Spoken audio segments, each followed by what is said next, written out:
আমি আমার মাদ্রাসায় ধরেন 2টা শিক্ষক নিয়োগ দিলাম, একজনের 2টা বা 3টা স্ত্রী আছে, বাচ্চা মনে করেন 15 জন 20 জন বাচ্চা আছে, বাসায় অসুস্থ মা আছে, বাবা আছে, আরো অনেকের পেছনে খরচ করা লাগে। আরেকজন সবেমাত্র পড়াশোনা শেষ করেছে, বিয়ে শাদিও করে নাই, বাসায়ও টাকা পয়সা দেওয়া লাগে নাই, বাপের টাকা বহুত আছে, আবার দেশেও থাকবে না, কয়দিন পর লন্ডন যাবে, বিদেশ যাবে।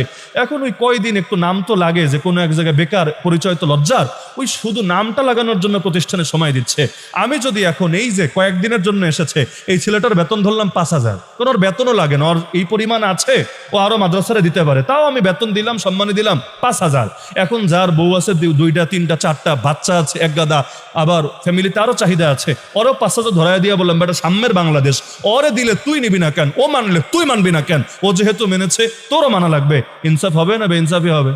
কারণ এদিকে সমান করলে কি হবে, আয় সমান হলে কি হবে, ব্যয় তো সমান না। আরে এই বাস্তবতায় নারীবাদীগুলোরে বোঝানো যায় না যে তোমরা পুরুষের সঙ্গে সমতা চাও, তাহলে আয় ব্যয় 2টাতেই সমতা নাও না, আয়ও সমান হোক, ব্যয়ও সমান হোক। ঠিক আছে, সংসারে 15 দিনের খরচ দিবে স্বামী, 15 দিনের খরচ দিবে বউ, বিয়ে করার সময় স্বামী দিবে অর্ধেক দেনমোহর, বউ দিবে বাকি অর্ধেক দেনমোহর, এরকম আরো যত ক্ষেত্র আছে 50-50 ব্যয়ও যেমন, বাস আয়ের ক্ষেত্রেও হবে তখন তেমন। তখন বাপ মারা গিয়েছে, ঠিক আছে, তোমারও 50 টাকা, ছেলেরও 50 টাকা, বা আর কোনো সমস্যা থাকবে না। তো ব্যয়ের দায়িত্ব নিবা না, খালি আয়ের ক্ষেত্রে নিজের বাড়াবা, এটা তো একটা ভণ্ডামি ছাড়া কিছুই না।